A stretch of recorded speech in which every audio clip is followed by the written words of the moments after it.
turma do sétimo ano, bem-vindos para mais uma aula de ciências. Hoje iremos fazer a correção da parada obrigatória que eu deixei para vocês na última aula de terça-feira, ok? Então, nós vamos fazer aqui a correção, revisão, na verdade. Lembrando que estamos no módulo 4, Fenômenos Naturais Alteram a Qualidade do Ar que Respiramos. Capítulo 2, a movimentação da superfície terrestre. E hoje, placas tectônicas, correção da nossa parada obrigatória, página 39 e 40, questões de 1 a 5. Vamos começar. A primeira questão. Crosta terrestre e litosfera não são sinônimos. Explique a diferença entre elas em seu caderno. Faça um desenho das camadas da Terra indicando-as. Então, qual é a diferença entre crosta terrestre e litosfera? Vejamos, a crosta terrestre é a camada mais externa da Terra, tá? Mais externa da Terra, localizada acima do manto. Lembram lá? Temos crosta, manto superior, manto inferior, núcleo externo e núcleo interno. Então, eu tenho a primeira parte aí, que é a camada superficial, mais fina e que está localizada acima do manto, chamada crosta terrestre. E quem é a litosfera?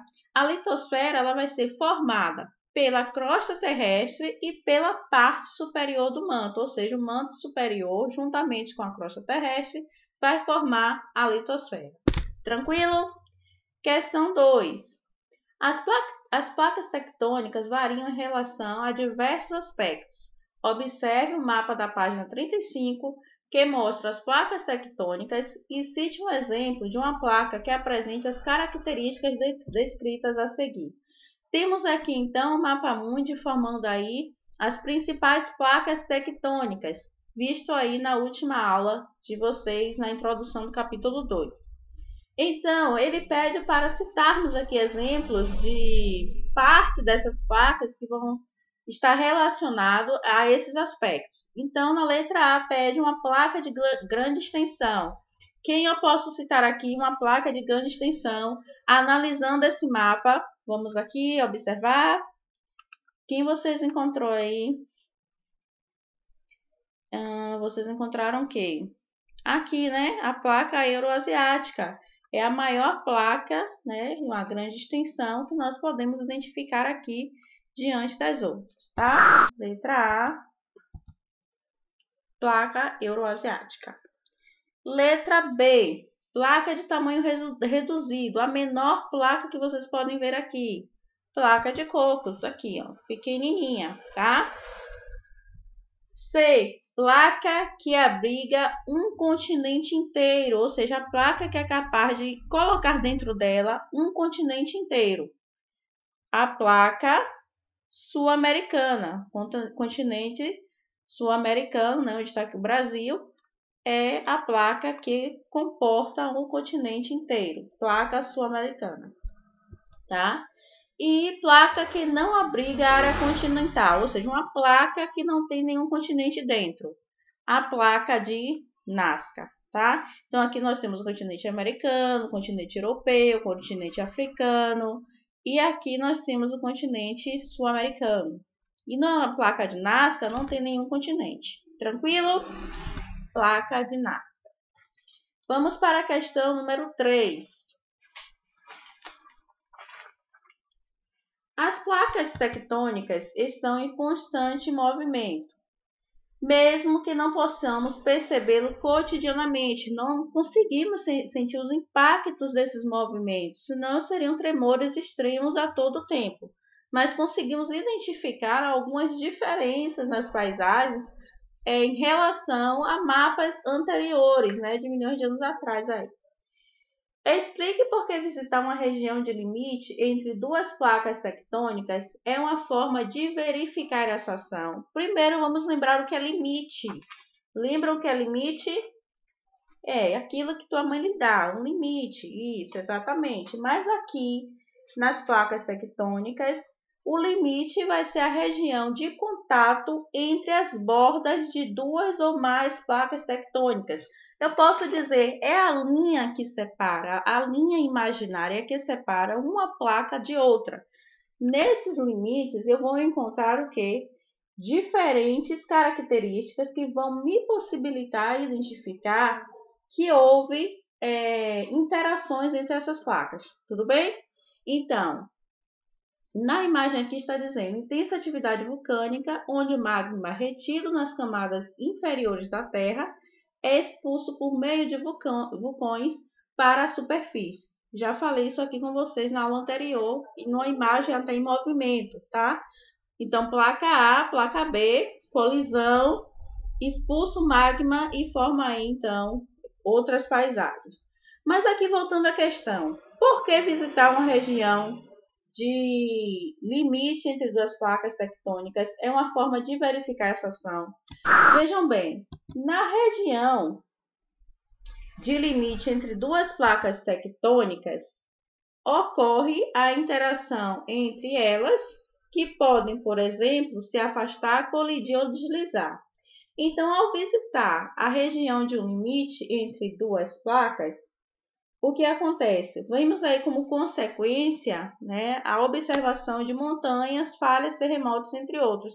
Então, nesse limite que vai ocorrer a formação dessas estruturas.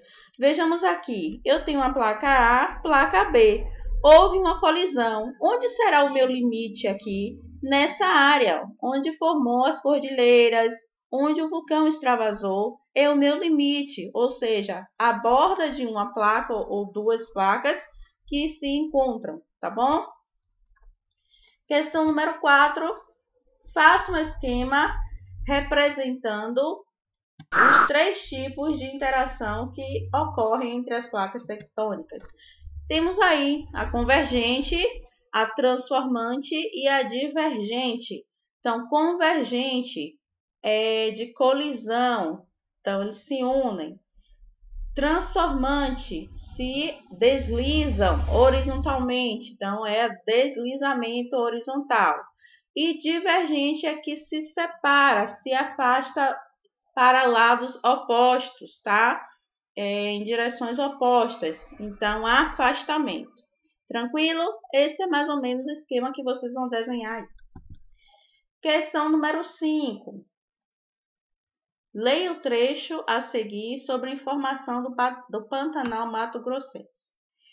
Em um estudo iniciado em 1988, o SAMI, Naomi Usami, pesquisadora da Universidade de São Paulo, concluiu que a vasta planície alagada do Pantanal é o resultado não de erosão, mas sim do sorgueamento da placa tectônica onde está o Brasil.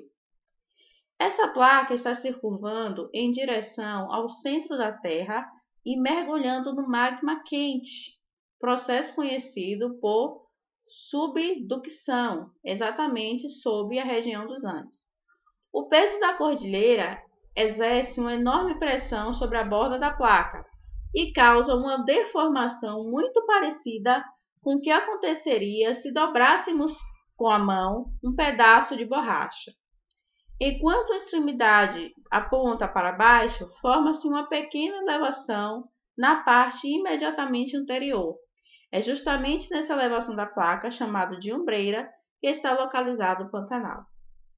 Bem, de acordo com a descrição do texto, o Pantanal é resultado da interação entre placas tectônicas que formaram também a Cordilheira dos Andes, uma grande cadeia de montanhas. Que tipo de interação entre as placas tectônicas costuma formar esse tipo de relevo? Explique.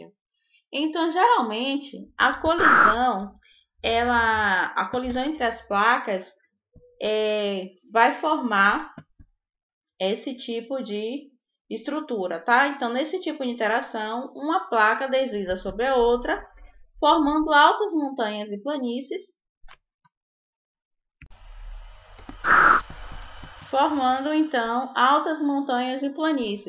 As placas que ficam para baixo se fundem por causa das altas temperaturas do magma, tá bom? Então, sorgueamento, ação ao resultado de erguer-se, levantar, ou seja, ficar em postura reta. Bem, essas são as nossas questões, é a correção da nossa atividade aí da aula de terça. Deixo aí para vocês a hashtag Himalaia, tá bom? Até a próxima aula. Fique com Deus. Um beijo. Tchau.